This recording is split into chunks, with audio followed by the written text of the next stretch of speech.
కళ్లకు గంతలు కట్టుకొని సికింద్రాబాద్ గాంధీ హాస్పిటల్లో జూడాలు వినూత్న నిరసన చేశారు. తమకు స్టైఫండ్ రెగ్యులర్ గా ఇవ్వాలని, సెక్యూరిటీ కల్పించాలని, ఉస్మానియా హాస్పిటల్ కు నూతన భవనాన్ని నిర్మించాలని డిమాండ్ చేశారు. జూడా రాష్ట్ర అధ్యక్షుడు శ్రీహర్ష తమ సమస్యలు ప్రభుత్వం దృష్టికి తీసుకువెళ్లాలని ఉద్దేశంతోనే నిరసన కార్యక్రమం చేపట్టినట్లు తెలిపారు.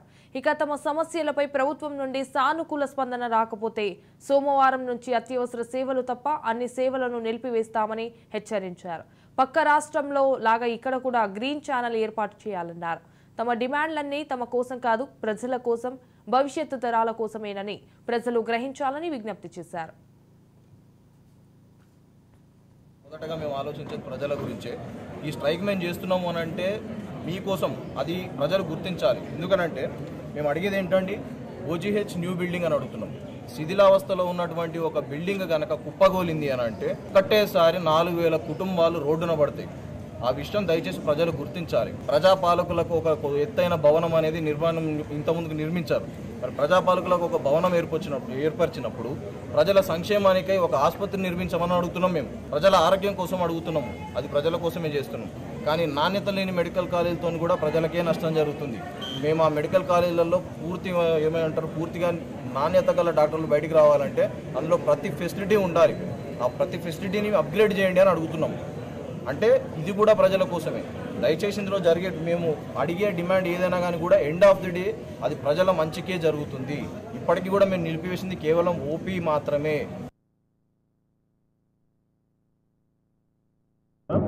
మా డిమాండ్లు అనేవి పరిష్కారం కావట్లేనందున ఈరోజు వినూత్నంగా బ్లైండ్ ఫోల్డ్ ప్రొటెస్ట్ అనేది చేయడం జరిగింది. రాష్ట్రంలో ఉన్న అన్ని మెడికల్ కాలేజ్ హాస్పిటల్స్లో ఈ బ్లైండ్ ఫోల్డ్ ప్రొటెస్ట్ అనేది చేయడం జరిగింది. ఎందుకంటే గవర్నమెంట్ అనేది పట్టించుకోవడం లేదు దాని గురించి అని చెప్పి ఇప్పుడు బ్లైండ్ ఫోల్డ్ ప్రొటెస్ట్ దాని గురించి చేస్తున్నాం. అదేవిధంగా 24th నుంచి మేము ఎలెక్టివ్స్, ఇంకా ఓపీస్, ఇంకా వార్డ్ డ్యూటీస్ ఈ 3 కంప్లీట్ స్ట్రైక్లోకి వెళ్ళబోతున్నాయి. అదేవిధంగా ఎమర్జెన్సీస్ అనేవి ప్రస్తుతానికి రన్ అవుతాయి. ఎందుకంటే పేషెంట్స్కి ఇబ్బంది కావడం అనేది మాకు కూడా ఇష్టం లేదు. స్ట్రైక్ వెళ్ళడం అనేది మాకు సరదా కాదు. సో బేసిక్గా మేము అడుగుతున్న డిమాండ్స్ అనేవి, మొదటిది వచ్చేసి టైమ్లీ స్టైఫండ్స్. ఇప్పటి వరకు ఎప్పుడైనా కానీ స్టైఫండ్స్ పడాలి అంటే కనీసం 2-3 నెలలకు ఒకసారి పడుతుండే. కానీ గత 6 నెలల నుంచి ప్రతిసారి ఒక్కొక్క డిఎంఈ మేడం కానీ లేకపోతే హెల్త్ మినిస్టర్ గారిని కానీ ప్రతి ఒక్కరిని కలవడము, స్టైఫండ్ రావట్లేదని వెంట తిరగడము, రిప్రజెంటేషన్స్ ఇవ్వడము, ఇలా చేస్తుంటే కానీ స్టైఫండ్స్ అనేది రావట్లేదు. సో ఈ ఇబ్బంది ఉండద్దు అని చెప్పి ఏపీలో చేసిన విధంగా రెగ్యులర్గా స్టైఫండ్స్ రావాలి. అటెండెన్స్ ఒకసారి వెళ్ళిన తర్వాత 2 days లోపల ఫైనాన్స్ డిపార్ట్మెంట్ నుంచి క్లియరెన్స్ కావాలి అని చెప్పి అదొక మేజర్ డిమాండ్. తర్వాత దీనికోసం అని చెప్పి ఒక గ్రీన్ ఛానల్ అనేది క్రియేట్ చేస్తామని మంత్రి గారు చెప్పిందే. పోయినసారి జనవరిలో స్ట్రైక్ నోటీస్ ఇచ్చినప్పుడు గ్రీన్ ఛానల్ అనేది ఒకటి క్రియేట్ చేస్తామని చెప్పారు, కానీ ఇప్పటి వరకు అది కాలేదు.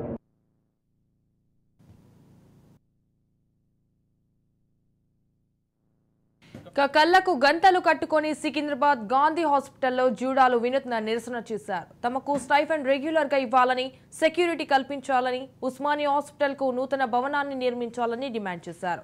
జూడా రాష్ట్ర అధ్యక్షుడు శ్రీహర్ష తమ సమస్యలు ప్రభుత్వం దృష్టికి తీసుకువెళ్లాలని ఉద్దేశంతోనే నిరసన కార్యక్రమం చేపట్టినట్లు తెలిపారు. తమ సమస్యలపై ప్రభుత్వం నుండి సానుకూల స్పందన రాకపోతే సోమవారం నుంచి అత్యవసర సేవలు తప్ప అన్ని సేవలను నిలిపివేస్తామని హెచ్చరించారు. పక్క రాష్ట్రంలో లాగా ఇక్కడ కూడా గ్రీన్ ఛానల్ ఏర్పాటు చేయాలన్నారు. తమ డిమాండ్లన్నీ తమ కోసం కాదు, ప్రజల కోసం, భవిష్యత్తు తరాల కోసమేనని ప్రజలు గ్రహించాలని విజ్ఞప్తి చేశారు. రైట్గా ఇదే అంశంపై మరింత సమాచారం మా crime bureau chief Inna Reddy phone ద్వారా అందిస్తారు. ఇన్నారెడ్డి.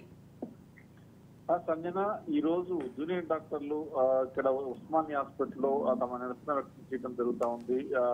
కళ్ళ గంటలు కట్టుకుని మరి వాళ్ళు వినూత్నంగా నిరసన వ్యక్తం చేశారు. ప్రధానంగా మనం గమనిస్తే ఉస్మానియా హాస్పిటల్లో సెక్యూరిటీ కల్పించాలి. గతంలో జరిగిన ఇన్సిడెంట్లు కావచ్చు, తర్వాత దీంట్లో ప్రధానంగా గమనిస్తే ఏదన్నా చిన్న మెడికల్ ట్రీట్మెంట్ లో ఇష్యూ జరిగితే బాధితులు డాక్టర్ల మీద దాడి చేయడం లాంటి ఘటనలు చోటు చేసుకున్న నేపథ్యంలో ఆ గతంలో కూడా చాలా సార్లు చెప్పాము, అయినా కూడా సెక్యూరిటీ కల్పించలేదు. అలాగనే స్టైఫండ్ కూడా రెగ్యులర్ గా ఇవ్వట్లేదు. పీరియడ్స్ కు అది రెగ్యులర్ గా వచ్చేలాగా చూడాలి. అలాగనే హాస్పిటల్ భవనాన్ని నూతన భవనం నిర్మించాలని చెప్పని కూడా ఎప్పటి నుంచో డిమాండ్ చేస్తున్నప్పుడు కూడా ప్రభుత్వాలు పట్టించుకోకుండా ఉన్నాయి. కాబట్టి ఇదే కాకుండా మిగతా రాష్ట్రాల్లో గ్రీన్ ఛానల్ ఏర్పాటు చేశారు. తర్వాత ఇక్కడ కూడా గ్రీన్ ఛానల్ ఏర్పాటు చేయాలని చెప్పన్న పలు డిమాండ్లు ఇవన్నీ కూడా ప్రజల కోసం మేము చేస్తున్న నిరసన కార్యక్రమము. అలాగనే ఇక్కడ కొత్త ఉస్మాన్ హాస్పిటల్ నిర్మాణం కావచ్చు, సెక్యూరిటీ విషయం కావచ్చు, అలాగనే పీజీ స్టూడెంట్స్ కు సంబంధించి స్టైఫండ్ విషయం కావచ్చు, వీటి విషయం మీద కూడా ప్రభుత్వం ఇమ్మీడియట్ గా మేము ఏదైతే డిమాండ్ చేస్తున్నామో డిమాండ్ పరిశీలించే దిశగా ఆలోచన చేయాలి. లేకపోతే మాత్రం సోమవారం నుంచి తమ ఉద్యమాన్ని ఉధృతం చేస్తామని చెప్పేసి, అలాగనే అంటే అత్యవసర సేవలు మినహా మిగతా అన్ని సేవలు కూడా నిలిపివేస్తామని చెప్పేసి కూడా జూనియర్ డాక్టర్ల అసోసియేషన్ చైర్మన్ అధ్యక్షుడు ఎవరైతే ఉన్నారో శ్రీహర్ష, అలాగే హరీష్ ఇద్దరు కూడా డిమాండ్ చేశారు. మరి దీని మీద ప్రస్తుతం మాత్రం నిరసన కార్యక్రమాలు కొనసాగుతా ఉన్నాయి. ఒకవేళ కనుక తమ డిమాండ్ల మీద ప్రభుత్వం స్పందించకపోతే మాత్రం ఈ ఉద్యమాన్ని ఉధృతం చేస్తామని కూడా వాళ్ళు హెచ్చరిక జారీ చేశారు. Sanjana, right, thank you for the updates, సున్నారెడ్డి.